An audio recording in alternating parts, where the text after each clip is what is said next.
revue de presse.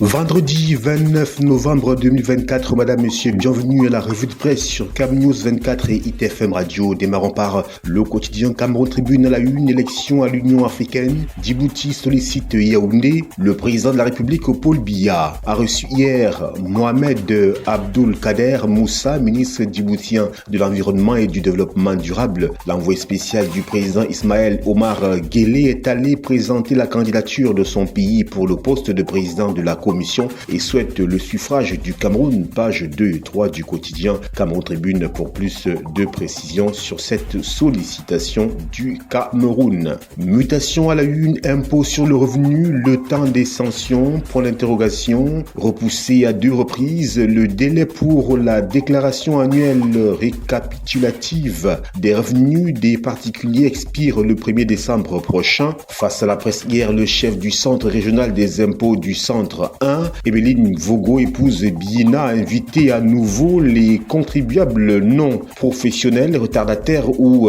défaillants à se mettre en règle. Page 7 du quotidien Mutation. Page 5, fête de fin d'année, la sécurité sera de mise, nous dit le quotidien Mutation. Pendant qu'en page 3, santé publique, on en parle avec l'enquête sur les médicaments contrefaits. Émergence à la une, acte de torture, l'enfer camerounais, nous dit ce journal. Les sévices subis par Maître Tamfou Richard, comme tant d'autres avant lui, prouvent que les forces de sécurité ne s'embarrassent pas des droits de l'homme au Cameroun. Page 5 du journal Émergence. Route Meiganga Ngaoundéré, chasse contre les nids de poules, nous dit Émergence. Extrême Nord, parie contre les violences faites aux femmes, peut-on lire à la une du journal Émergence. Un autre journal sur notre table ce matin, c'est le quotidien Le Messager qui nous invite du côté de la Centrafrique. Qui veut déstabiliser Touadéra? C'est l'interrogation à laquelle nous convie le quotidien Le Messager ce jour. La mort d'un chauffeur camerounais prétendument attribué aux paramilitaires russes de Wagner à Bourgoin sert d'alibi au cabinet noir. Page 7 pour plus de détails. Déclaration de l'IRPP, l'ultime avertissement, nous dit Le Messager. Initialement fixé au 30 juin, puis prorogé au 1er septembre, les contribuables qui n'ont pas encore régularisé leur situation fiscale ont jusqu'au 2 décembre prochain pour le faire. Page 5 du quotidien Mutation pour ce rappel. Le quotidien Le Jour à la une, Emeline Vogo, épouse Biina, on en parle justement. Les retardataires seront frappés d'une amende de 250 000 francs CFA, nous dit cette dame par rapport à la déclaration annuelle. À quelques heures de la date butoir du 2 décembre 2024, le chef de centre régional des impôts du centre 1 invite les retardataires à se conformer à la loi des finances. Page 4 du quotidien Le Jour. Aéroport international de Douala, une rénovation pour accueillir 2,5 millions de passagers par an, nous dit le journal en page 7 de ce numéro. Victoria United, 1,1 milliard de francs CFA de budget pour la saison. C'est l'annonce faite par Valentine Quen, son président, au cours d'une conférence de presse hier à Limbi, page 9 pour lire cette préparation quasiment XXL. Réalité plus est également sur notre table ce matin. Ministre Joseph Betty Assomo, je cite, fête de fin d'année 2024, tant pis pour ceux qui tenteront de troubler les populations camerounaises, fin de citation. Direction donc le quotidien Réalité plus pour lire cette mise en garde du ministre délégué à la présidence en charge de la défense. Éco-santé, nous y sommes, faculté de médecine et des sciences biomédicales, professeur Christiane Judith Rissia Ngopambe, première agrégée de la faculté de médecine et des sciences biomédicales de l'université de Garoua, c'est dans la région du Nord. Eh bien, son portrait est dressé dans cette édition d'Éco-santé.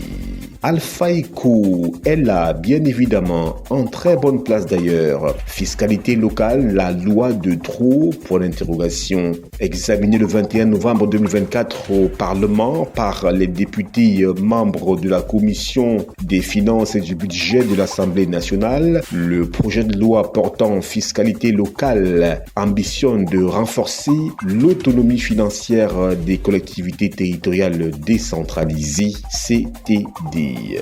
Page 3 pour plus de précisions.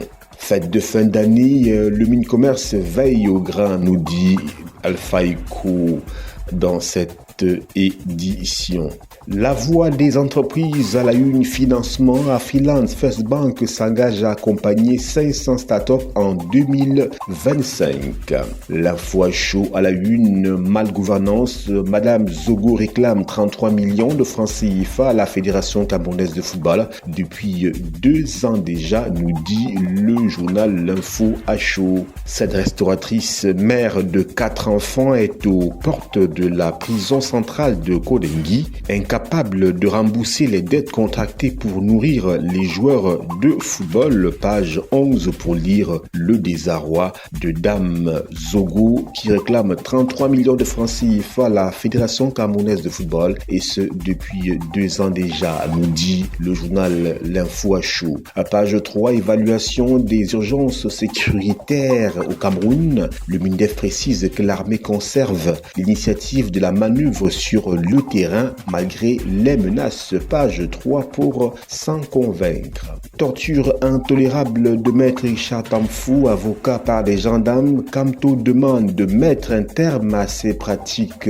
inqualifiables qui menacent désormais la paix sociale. Page 4 du journal L'Info à chaud. La voix des jeunes, Foga Jeunes, accord entre la First Bank et le Minijet dans les colonnes de ce journal.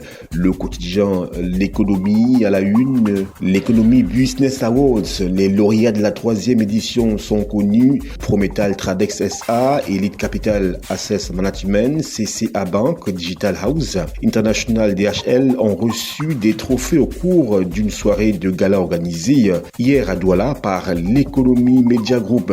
Personnalité incontournable dans le monde des affaires au Cameroun, Protea Yakma a reçu le prix spécial du jury. Page 3 du quotidien L'économie pour plus de précision. Perspective vers la baisse de la production cotonnière. Page 4. Événement, Yaoundé accueille le salon interprofessionnel de l'aquaculture. Page 9. 2025-2028. Le Cameroun pense à la modernisation de son système fiscal. Tout ceci est à lire dans les colonnes du quotidien L'économie. Le hebdomadaire le soir. À la une, fête de fin d'année 2024 et de nouvel an 2025, encadrement sécuritaire optimal.